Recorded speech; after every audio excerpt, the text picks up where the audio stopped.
Hey there, Magic Hour listeners. I've got a lot of updates this week before we get into the BattleFly episode that you're not going to want to miss. But first, I wanted to shout out the winners to a bunch of different contests that occurred over the past couple weeks. We had the OpenAI art contest, we had the BattleFly NFT contest, and we gave away 5 whitelist spots for the Beacon settlement launch. Before I go into the winners, I do want to ask all of you wonderful listeners on YouTube to smash that like button because that's how the algorithm will help other Magic enjoyers find our videos. First up, we had the openart AI contest, and there were 6 different winners for those contests. Those winners are, for the openart AI side, Jacques, Andre, and Astro. And then on the treasure side, we had Sambino, Gobbi, and Anda. Congratulations to all those winners. I'm going to share all the announcement links so you can check out their art and their profiles. Just look in the show notes. Next up, we held a contest on Twitter for the BattleFly NFT, which was won by Renata. Congrats to you, Renata. And then finally, we had a Beacon whitelist spot contest, which was won by Who is Phil Edwards, Gimme Dilute, Renza Spreck, Lola Odu, and Bard of the Ether. Once again, congrats to all the winners. We're so happy that we could make things happen for you guys. Next up, Trove announced a litany of updates, and I wanted to tell you about them, and boy, there are a lot of them. Trove is now the destination for gaming on Treasure, and it's not just a marketplace. They're adding 3 new features to what they call Proof of Play. These features are Treasure XP, Treasure Achieve, and Treasure Quests. Treasure XP is a meta experience system that will serve as the recognition of your actions across Treasure. It will be earned and used to unlock new rewards and perks. Treasure Achieve is a new interoperable badges and achievements framework that games can use to enrich their game experience and players can collect for prestige and rewards. And finally, we have Treasure Quests, which is a cross-ecosystem meta-quest framework that will foster game exploration and reward player participation. Clearly, Trove is trying to get more players involved across multiple cartridges and rewarding them for doing so. I think this is a great initiative. I'm looking forward to seeing what happens. Then, along with this update, Magic and Ethereum on Arbitrum are now integrated with MoonPay, which is a fiat on-ramp that is live in over 160 countries. If you're not familiar with MoonPay, I think a bunch of celebrities and influencers were using MoonPay to buy Bored Apes probably about a year ago. So MoonPay is pretty legit, and this will enable many more users to join our world simply through the use of a credit card or a bank account. And finally, we have a couple updates to the cartridges themselves. The Beacon settlement launch occurred, and if you haven't yet, I encourage you to check it out. The game is awesome. It has like an Animal Crossing style settlement builder where you can decorate your own home based on the rewards that you get from your treasures. And then when you go into the dungeon, the game is just very fluid. It feels very responsive. I think it's going to be a hit. I want to play it some more. Just the limited time I was playing it, I was like, wow, this is great. Then on December 5th, we have Tales of Illyria, and they'll have their Dawn Heroes mint. After that, Ruffian Reborn is going to have their mint, and if you haven't heard our latest episode with them, I encourage you to check it out. I'll provide a link right here. And then finally, Knights of the Ether Underdark is going to have their closed beta in January. We're already in 2023, folks. Imagine. Finally, while you're listening to this podcast, you can go check out the BattleFly Hyperdome, which has launched alongside their governance token GFly, which you can learn all about on this week's episode. And without further ado, I'm proud to present Official Avenger from the BattleFly team. Enjoy. Coming at you all the way from Arbitrum, it's the Magic Hour Podcast. This is Alan. Dionysus. And Braiker. Produced by Digital Strategies Guild.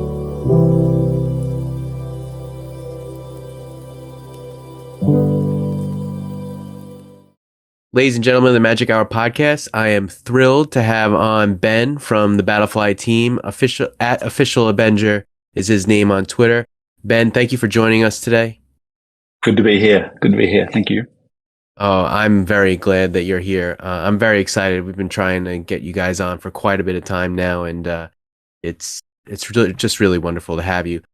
So, as we like to do on the Magic Hour Pod, I like to ask our guests, how they got into Web3, what they found unique, interesting about it, and how you discovered Magic. So, what brought you into this space? What was the first thing that kind of got you into the blockchain in general? I think I was aware of Bitcoin as I think a lot of people in technology were, and skeptical for about a decade. And then in 2017 into 2018, when Bitcoin went on that incredible 20K run and then pulled all the way back to, I think it was maybe 2000 US dollars. I was just stunned that it survived. I was impressed. And with both Bitcoin and then Ethereum, sort of exhibiting a similar sort of thing where it felt like it had the hallmarks of something anti-fragile. And so I kind of bought my first Bitcoin maybe some point 2017, early 2018. I can't remember. And that was it. I was hooked. I was from there. I was into NFTs and really sort of got engaged in those last year. Discovered magic on day 2 after I bought a loot. So I'd been sort of flipping NFTs and really small, like small projects and in just learning a lot about the space. And my first big purchase, I remember thinking I'm going to either buy a Bored Ape or a loot. And I had both of them open on OpenSea, and both of them were about the same price at the time, which is amazing to think of. And this is probably July 22, and I chose loot. And I chose poorly, and the reason I chose loot was it felt like such a big step forward. I couldn't fully understand why, but I was like, I think loot's going to be the one. And then almost immediately had buyer's remorse. Like, watch the, I think the day after I bought it, Dom came out and was like, the whole thing's decentralized, and I'm not really going to be doing this actively. I was like, oh, okay. And then I think I must have bought the top. And then sort of John Patton popped up in the Loot Discord and said, we're doing this interesting derivative called Treasure, and I loved the way he wrote. I loved the way he was sort of thinking imaginatively, and I thought, well, I've got a choice here. I can either sell my loot and take the L, or I can go over to this Treasure thing which is just launching and stake my loot and get some of this magic token. And very quickly worked out that magic and what has become Treasure DAO was a project that had huge asymmetric upside. And yeah, that's how I got here. I mean, that sounds very, very similar to my experience, with the exception of buying loot, because I missed the boat on the loot altogether. But I really did enjoy the idea of the NFT being text on a screen in, I guess, the real world, but in the digital world, it could be anything. So I think I was really hyped about that. But before we dive into BattleFly, historically, I guess you come from the tech world or the finance world. What's your background? Tech. I founded a digital agency back in 2009, which I ran and installed in 2018. So that's always been my background. Co-founded a bunch of startups along the way. Awesome. I mean, I've spoken to a number of people with very similar paths, so sounds like it's a familiar territory. So in talking about BattleFly, what was the original genesis for the idea of this Hyperdome Battleflies fighting against each other? So one of the startups that I co-founded built fan engagement games for large sporting codes all over the world, and essentially in fantasy sports, sort of products where people build their team from a bunch of players. They argue about it online and in forums, and then once a week these teams play, and someone wins, someone loses, and leaderboards are created. And I guess that's been an enduring product. It started, as people filling out lists and mailing them into a head office somewhere where someone would tabulate the scores and then publish them in the newspaper. Then evolved when the world became digital to be something you do on your own on your desktop, and then became this sort of mobile first experience which is how I first discovered it. Mm. And so I was sort of fascinated by this idea of sometimes people just love playing these data-driven games because it gives them a chance to, engage in rivalry. That's it's fair. Everyone's running to the same guidelines, but I guess it's just a lot of fun. So when I was thinking about, well, what what would I love to build in NFTs, I knew that a game was where I'd want to go, because I knew that sort of PvP space pretty well. Mm-hmm. And I didn't have an enormous amount of faith in the P2E model as it played out in the last bull cycle. It felt like it was sort of Ponzi-nomics a lot of the time. And so set about, essentially a spreadsheet. Could you build a game that would be fun, that would enable people to compete against each other, where the winners would get some rewards, the losers would have incentives to stick around, and if doing so, you could build a game that could grow from hundreds of people playing all the way through to theoretically millions of people playing, and it would still be sustainable. And that was the initial idea for BattleFly, and then the lore and everything else came after that. I love that. And really, as a quick aside, you talked about like the history of fantasy sports. I have a wonderful story to tell you about that. My father, when I was younger, he's always been a rotisserie baseball kind of guy, and I'm not sure if you are familiar with rotisserie baseball, but long ago, but when the internet was like just getting started, I used to help my dad download his rotisserie results from a bulletin board system, and then we had him format it in like WordPerfect or something like that, so that he could print it out on sheets of paper, and it like aligned, so that he could like see what the results were each week. And I remember doing this, and I'm like, wow, this is so interesting. He has to like call up on the phone to get access to this stuff and make all his trades and stuff like that. So you reminded me of that with that conversation. So that's really interesting that you found your way into this yourself. But yeah, I mean, people love it. I think, and what's interesting to me is that you sort of got, I think, three different types of builders now looking at GameFi. You've got the people who believe that the only way Web3 game is going to work is if you rebuild Call of Duty on the blockchain. And that may be true. I don't know. You've got the second group that are really looking at casual mobile gaming, where with I guess NFTs and ownership added into that gameplay. And then BattleFly is sort of part of a smaller group taking a third line, which is data-driven games where rivalry and actually playing against real people and strategizing against real opponents is the hook. And all three may be successful. One or three, it's hard to know at this point. That's a really great take, and I never really, I guess, kind of analyzed it in the way you just described it as three different categories, but that makes a lot of sense. And frankly, I kind of like the third category that you spoke about, this data-driven rivalry strategy type of game, because I think that is what would really be an entertainment on the blockchain. Because I think what you guys are building with the Hyperdome, right? It's Hyperdome, right? That's BattleFly. right. Yeah.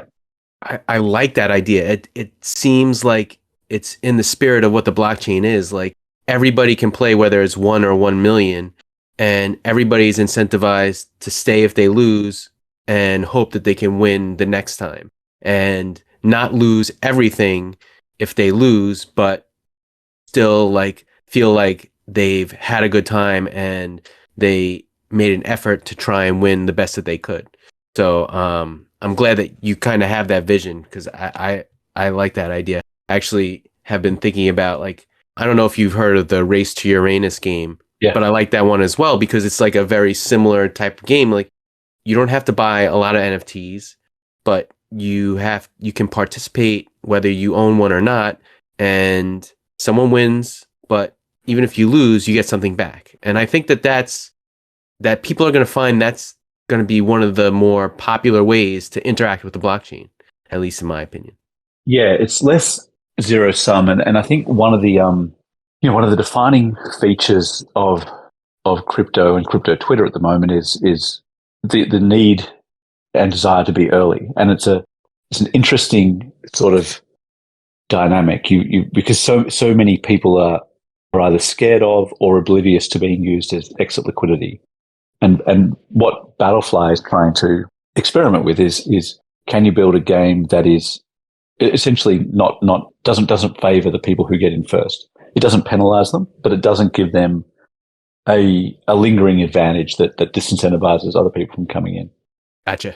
All right. So how many members are on the BattleFly team, and are you the, I guess, COO or the leader of the BattleFly team?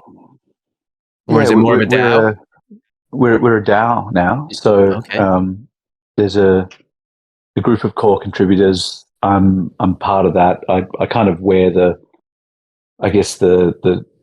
vision holder role at the moment, but increasingly, see that the other people are sort of taking on different parts of what BattleFly is. So we're about 13 people working in varying degrees of part and full time on the project. We have essentially 3 different parts of what we're doing. There's a season 1 game, which is has most of the effort. It's a beast what we're building there. But then we have Flywheel as well as sort of almost a standalone product that is it's generating a lot of Magic emissions. I think it's done a good job for the Magic ecosystem in helping other projects get started and give people a way into staking their Magic and earning some yield. Mm-hmm. And then over the top of that, we've got some sort of clever math and engineering brains that are tying it together and making it all work. So BattleFly at the end of the day is a giant spreadsheet, right? Where we're trying to aggregate as much yield as we can and then push that out into the treasure ecosystem in a way that attracts as many users and players and stakers as we can. That's essentially the game we're playing. I love that. And, I remember when you guys first started announcing the project, I think it was like back in January of this year, maybe. Yeah. And, you had the founder passes and you were kind of connecting with a whole lot of different NFT projects in the ecosystem. I'm an EtherOrcs holder. I still have my EtherOrcs. So, I think about that. How easily was it to, I guess, implement these other projects into the BattleFlies and connect them? I know that there's composability is one of the main facets of the blockchain. Was it as easy as people say, kind of incorporating the art, or was it a little more complicated than that? The first one was very hard. The next 89 were a lot easier. So, we a lot that we've built that isn't yet visible to folks and even other builders, at this stage, because we really need to get season 1 launched and that sort of is happening now-ish, before we can start to use that composability. But we've made it so that the wing armor of the BattleFlies, ultimately anyone will be able to create their own wing armor and push that into the game. And it could be someone creating their own. It could be another project that wants to take part in a breeding program, and that's as permissionless as we can make it. We're doing the same with mods as well. So, running behind the scenes is a really powerful set of libraries that enable someone to just describe a mod in a Notion document. So they sort of in a table fill out what they think the mod should do and make sure that it fits some parameters so that it's not completely going to blow up the game. And then they can push that into the game and I want to get to the point, hopefully in the not too distant future, where other projects who are building within the Treasure ecosystem can start to have their own games mods in BattleFly, and that hopefully provides another sink for them, so that whether it's an in-game token or something like an Elm, it's another reason for people to, I guess, use their token or use their gameplay to achieve a side benefit in BattleFly. So I think the first mod that's coming will be the mushrooms. Okay. Folks are doing something with Spore, and that will be one of the mods that's sort of only available to people who are holding that NFT in that project and also playing BattleFly. Right on. And obviously, you hinted at the season 1 from the get-go, but then I guess whether it was realizing that it was going to take a lot longer to build or launch this type of gameplay, you guys launched the BattleFly Racer, which was kind of like a temple runner kind of game. How do you think that was received by the community? Do you think there's a lot of activity that was going on there, or do you think that they're just waiting for the Hyperdome? I think a lot of people are waiting for the PvP game. Mm-hmm. The role of Racer was, everything we're doing is experimental, and Right. that's we keep making that point because no one knows enough yet about Web3 gaming to be experts. Everyone's testing ideas out. So Racer was a test to see what does free play look like, and what does the BattleFly look like in a 3D environment, and is it something that it kind of makes sense to them and they enjoy playing with. So we have a few hundred people every day playing Racer, farming nectar. It's not much, but when you look at some of the other GameFi protocols that are valued at $1 billion plus, they're running about the same mark at the moment because it's a pretty tough market. So I think people have enjoyed what I hoped would happen has happened, which is people enjoy flying their BattleFly around. Right. And as a brand new piece of IP, no one. It's not a derivative. It's not a copycat. It's like a whole new idea, like a BattleFly in this sort of futuristic environment with weapons attached to it, and people kind of hooked in and have understood it. And, for a very simple mini game, I think people have enjoyed it. So it gives us a lot of space to play into in the future. Ultimately, I would love to see BattleFly evolve to become a truly AAA standard game, and I think Racer is like a very, very small glimpse as to what that might look like in the future. Cool. So is it safe to say that there will be like in this vision of yours, like potentially a BattleFly metaverse, like a 3D world kind of thing? And if you don't want to answer that or commit to that, that's fine. But that's kind of what I was like imagining. Yeah, and all that. Yeah, exactly. So I think one of the things that I love playing Fortnite, for example. Me too. Enjoy it. I love it too. And I love even GTA 5 and just, sometimes if I've had a stressful day, I'll just drive around and, kind of shoot at people and then try and steal a fighter jet and go for a spin. Like I'm not into the missions or anything like that.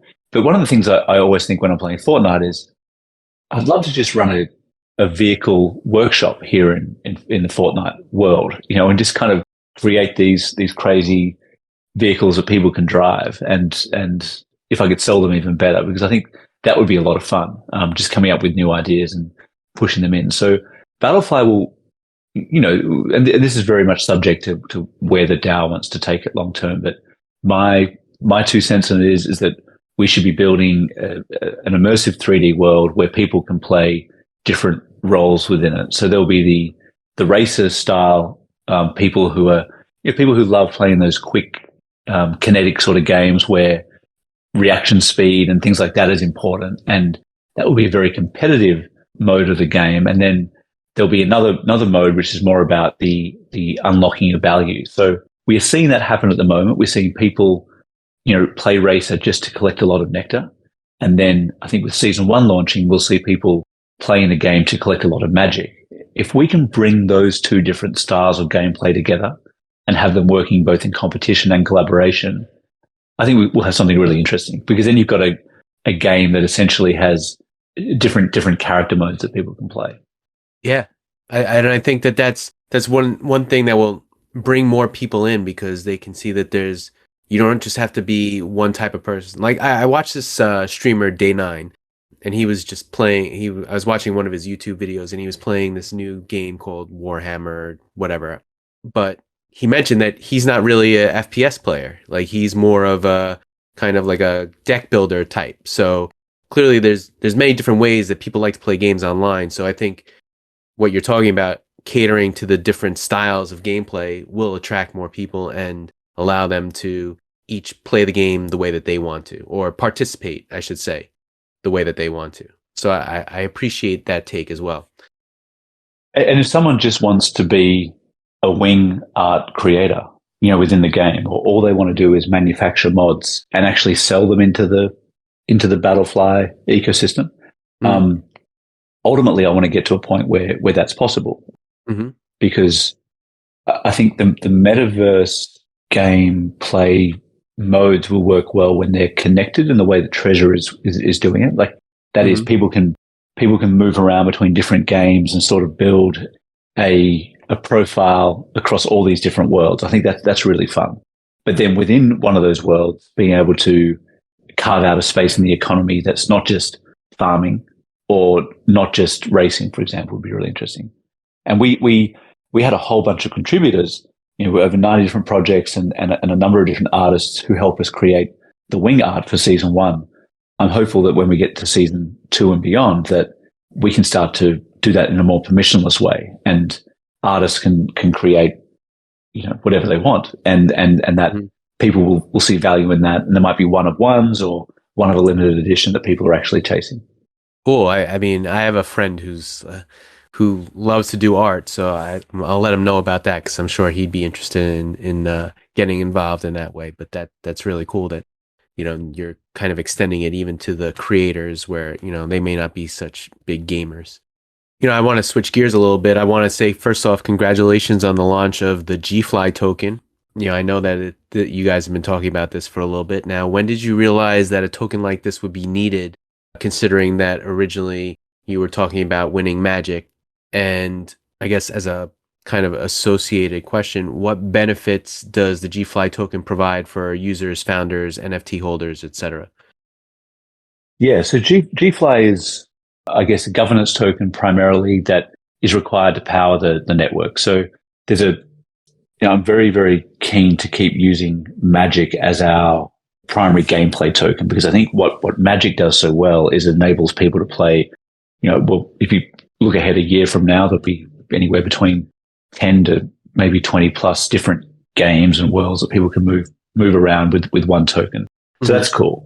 But G-Fly, so what's the role of G-Fly? Utility. So the number one utility is by staking G-Fly, you help power the RNG emissions of the game. So whenever we use a random number generator to select an opponent in combat or to distribute mods or whatever it is, we reward the G-Fly stakers, because we have actually used the entropy from that G-Fly staked to generate the RNG. And so that reward comes in the form of 0.08 magic, so just under 1.1 of a magic being shared across all G-Fly stakers every battle, which is kind of cool. It's a cool way to do it. So if there's 10,000 battles in a day, then I guess roughly 800 magic distributed to the holders. Sorry, 80 magic. The second utility is we have Flywheel, which generates, at the moment with current emissions, something like 7,000 magic per day. And by staking G-Fly and helping power the network, you get a share of those Flywheel emissions. And the longer you lock up for, the greater that share of emissions. So, at the moment, I think that, there's a very small group of people who have locked up for a very long amount of time, like a year, and they're receiving the bulk of those emissions with a pretty, like an APR that reminds me of the Ohm Fork days at the end of 22 when they were wild. Right. And then the third utility is that by locking up and doing that, you get additional G-Fly lockup rewards as well. So there's a bonus there. So, ultimately, I'm a really big believer in community contribution. Most of our team came out of the V1 and V2 founder NFTs that we did. So, the project was just sort of 3 people, and then we did the V1 and V2s, and we attracted a bunch more people who actually joined the project and then are now part of that core contributor group. So I'm hopeful with G-Fly that we find the next batch of contributors, whether it's people who are so passionate about the project that they're staking and want to help us build it, or, we've got an ecosystem fund where I think it's 1.3 million G-Fly over the next few years will go to people who can help us build the worlds out within the game. Awesome. So it's kind of like incentivizing the builders to come build over here, but also rewarding the players, the supporters, anybody who is participating in the BattleFly ecosystem. Exactly. Yeah. Cool. Well, I mean, I'm happy that you guys were able to launch it. I'm on Magic Swap right now. To be launching anything.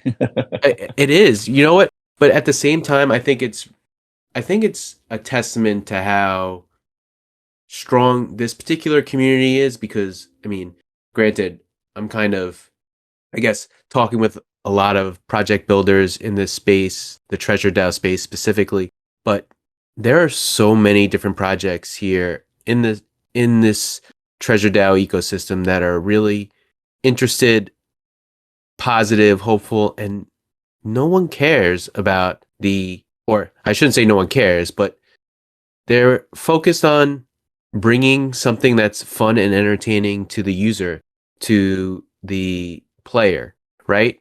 And regardless of the current state of affairs, which, maybe this is what it's going to be for a while, which, I mean, that's the way it was after 2017, and that's the way it was after 2014. I think these cycles are natural or what we've seen in the cryptocurrency space so far. So I don't see why it's something that you wouldn't be like, well, this is just the way it's going to be for a couple months or years or so, but we're still building. So I think that it's okay as long as you guys are focused on building and delivering and continuing to make things happen, I think there's two aspects of that. The first one is this particular dip has revealed there have been some, either bad actors or highly unqualified actors who have caused a lot of carnage. And I think there is a real trust deficit. And the P2E bubble last year, I think, burned a lot more people than crypto realized. There was a lot of people, particularly in emerging economies, that probably felt like they'd been left holding the bag when some of these play-to-earn projects mooned and then suddenly dipped just as fast when the Ponzi-nomics ran out of steam. So there's a trust deficit, and that was top of mind for us. It was, well, if we launch now and we show people that we're serious and we build regardless, knowing that it's a very, very it's a very tough time to launch a token, and it's a very, very tough time to launch a game, then people will know that at least we're here for the right reasons. We're here because we believe that long term this is going to be a big part of crypto making the world a better place, not just a different place. So that's lens number one, and hopefully people can see that. I think any builder in the Treasure ecosystem or outside who is just still shipping through this has a lot of resilience in their team and character, because it's tough. The second part, and again, as a team, we've been really reflecting on this, is that great Ayrton Senna quote where he is something along the lines of, it's you can't overtake 15 cars when it's sunny, but you can when it's raining. And we are seeing that, like, outside of Treasure, there's projects that are simply disappearing. Like, each day, the teams are giving up, the communities aren't big enough, whatever it is. And somehow Treasure has, everyone's sad because a lot of people have round trips, like a lot of money, but there is a community and a fabric that's tying the place together. And I think when we emerge out of this, and I don't know when that will be, I mean, it could be years, but I do think that only a handful of GameFi ecosystems will survive, and they will have an enormous head start because they will have been building when others were waiting, and they will have, I guess, they will have defined the market where others were sort of looking to copy. And I think Treasure will be one of 4 or 5 that will actually survive and be one of the ecosystems, which is pretty cool, pretty exciting to be part of. I agree. It is pretty exciting to be a part of. And, you bring up a valid point. I think, I think about DeFi kingdoms, which everybody was talking about, but I think is like somewhat dead in the water right now. And I mean, I haven't heard anything about it lately, but, I think what I've learned in being a part of Web3 and interacting with it is, like, you have to have that network effect. You need to have people interacting with your network, with your blockchain, with your assets for them to have value. If no one is transacting, then the yield farms stop yielding, and then people aren't getting what they want, so they start selling the tokens, so the value starts going down. So there needs to be this constant movement going on, right? It has to be active and generating transactions, whether it be playing games, trading tokens, minting tokens, crafting mods, like you said, all these different interactions need to take place for the ecosystem to stay vibrant and thrive. And, Yes. that's why this treasure ecosystem is so great, because we have all these different cartridges that are going to play off of one each other and warrant continuing with those transactions. Like, they're going to need them regardless. And it's one of the reasons that I'm very excited to be here as well.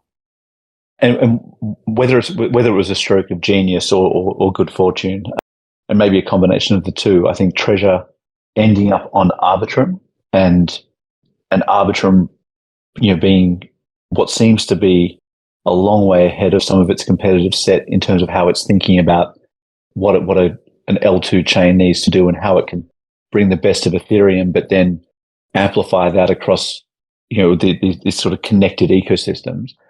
I think will be one of the best decisions that Treasure has ever made. We could have ended up anywhere. If you think about when that decision was made back in October 22, Treasure could easily have been like right now languishing on Phantom or Harmony or something else, right? But we're on Arbitrum, which is one of the few L2s that I think is actually growing through this bear market with a lot more promise ahead of it. So there's a lot of reason to be excited. I agree with you, and I think it also is helpful that Arbitrum doesn't have a token. And I think that some people kind of like are down about that, and I know there's rumors of a token coming, and I'm not too familiar with whether that's true or not, but I think the ability or the frictionless nature of being able to just transfer your Ethereum over to Arbitrum and be able to use it without having to convert it into another token is also a benefit to Arbitrum. I mean, a lot of people use Polygon, and I know that ecosystem is somewhat thriving as well. Like I mentioned, I have EtherWorks over there, so it works as well as it can be, and that's great. But I think, like you said, Arbitrum is doing great things, and you don't need to convert in order to use it, which I think will be helpful in the long run. Yeah.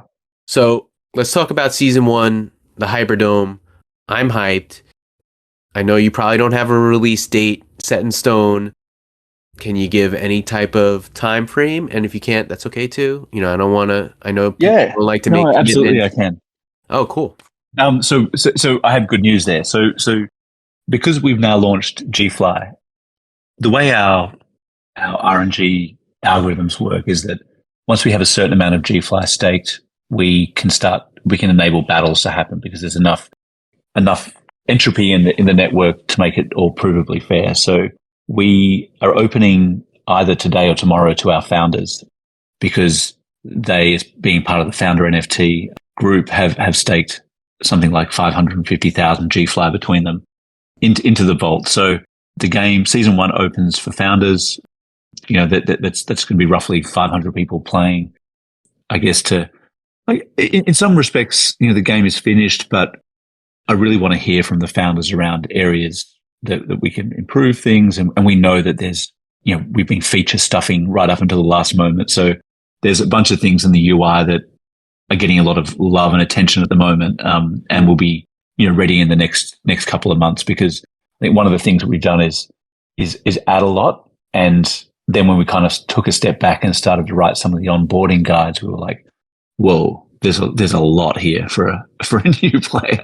So, we've got a full-time UXer at the moment who is just rethinking some of that. But the game will be live in the next 24 to 48 hours. And I've been playing it now for the past 2 weeks with 2 BattleFlies in beta mode.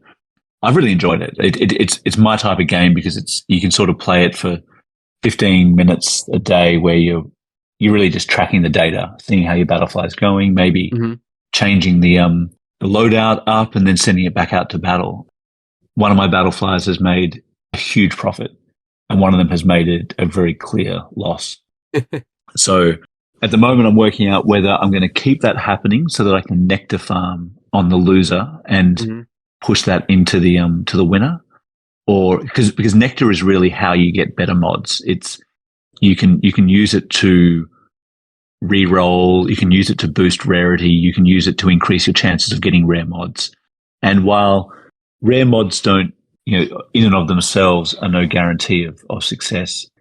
I think in the early stages of the game, it will be one of the defining factors. So, yeah, we're live. We're almost live. Well, We will honestly, be when people hear this. yeah, exactly. I was going to say, we're not releasing this episode probably for another week. So by the time you're listening to this episode, season 1 of the Hyperdome should be live. I'm pretty excited about it. I actually have like 8 BattleFlies.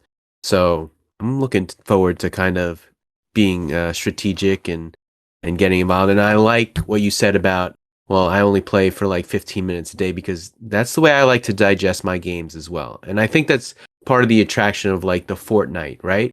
You can hop in, play one game, it doesn't last more than 15, 20 minutes, and you're out. If that's all the time you have, like I know some people play League of Legends and those games go for an hour plus. And I'm like, how can you be committed to a game like that and not like be able to get up, like something might happen. You need to leave the desk to go somewhere. You can't do that with some of these games. Like, I just don't, like that's not for me. So I love hearing that. And that's the kind of thing that I'm looking forward to.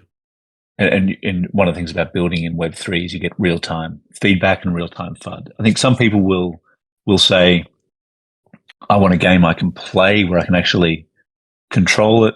And then we can say, well, look, that's BattleFly Racer, right? But the thing about BattleFly Racer is you have to have very, very good reaction speeds to be good at it. And so that's why I think the game has a natural ceiling as to how many people will ever want to play it on any given day. Even if there's rewards up for grabs, because ultimately it's kind of capped how good you're going to be at it. With the arena game, with the Hyperdome, it really comes down to you're either playing a good strategy or you're not. And I think everything we've built around it, the animations, the battle animations, even though you're not controlling your BattleFly, you get to see the battle happen. It's all just decoration around what is really just a battle of strategies. And I think people will, I keep saying this when I talk about the game, the objective of the game is to win, try and win 52, 53% of the battles you're in, and do that by spending as little on mods as you can, because that's how you generate the most ROI. So any whale can come in and spend 1,000 magic and lots of mods, but they're going to find themselves having to win a lot of battles to make that money back. It's the players who can get a positive win rate and do that while playing as many of the cards they're dealt as they can, who will ultimately be the most successful. I'm gonna have to do a lot of research. I mean, this sounds like up my alley for sure. I'm like a finance guy. I live in spreadsheets and Excel, so this sounds right up my alley. But I do like the gameplay too. Like I thought BattleFly Racer was fun. Like as kind of like something to play when there was nothing to play. And I'm kind of looking forward to some other cartridges in the ecosystem. The Beacon for one of them. I played the demo for Ruffian Reborn, which reminded me of Heroes of Might and Magic.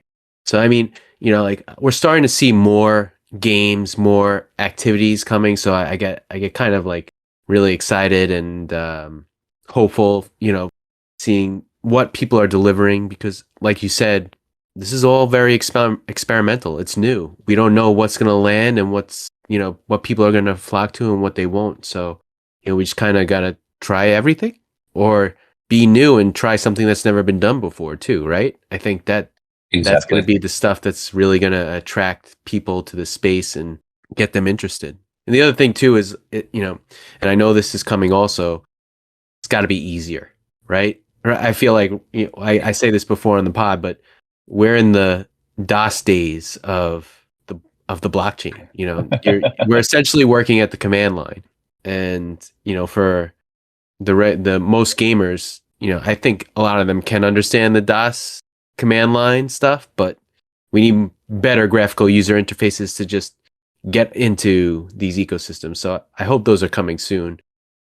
And I wonder if there's a way to make that easier to get into Treasure, but that's for a different conversation, I would imagine. Fiat on ramps into Magic would make all of this so much easier. I think that also has to come with an association with a wallet of some sorts, or I mean, I know the way Reddit did it was really good, and I just downloaded the GameStop wallet, which I think is another one that might I think you have to trick people excuse me, trick is not the wrong word. You have to give them the opportunity to play these games without knowing that they're actually on the blockchain, or, having to and I guess it goes back to what you said, like the fiat on-ramp to Magic, where you can just take your dollars and, oh, you want to play BattleFly? Well, all it takes is $5 and that's it. Just load $5 into here and we do all the converting on our end. I mean, exactly. What I hope is going to happen in the future, like everything becomes tokenized, where, your Starbucks points and your Dunkin' Donuts rewards and all that kind of stuff become tokens that you can trade into Ethereum dollars, or maybe Amazon points or Best Buy points or whatever. So who knows? The future is bright is what I have to say there. But I know we got a couple minutes left, but I'm out of questions. And Ben, this was a wonderful conversation. Is there anything else you want to share about the future? I know that there's a lot coming and you guys have been working really hard. So I don't know if there's anything else, but if not, it was a pleasure having you here.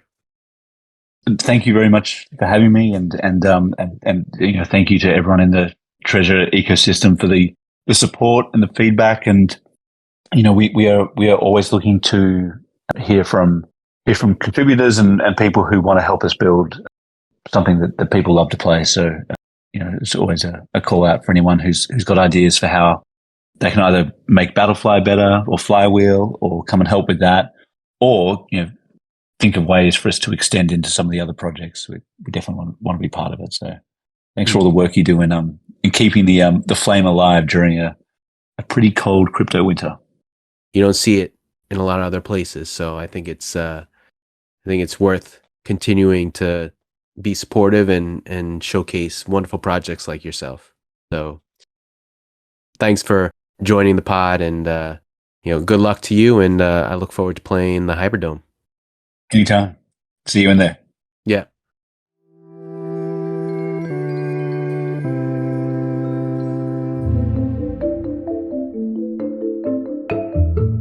And that concludes another episode of Magic Hour, friends. If you like what you hear, please like and subscribe to our YouTube or Spotify or Apple Podcasts, or wherever you can listen to your podcasts. You can also follow us on Twitter at Magic Hour Pod. All the links are found on our link tree, which is in the show notes. From all of us, we appreciate your support for Bridge World.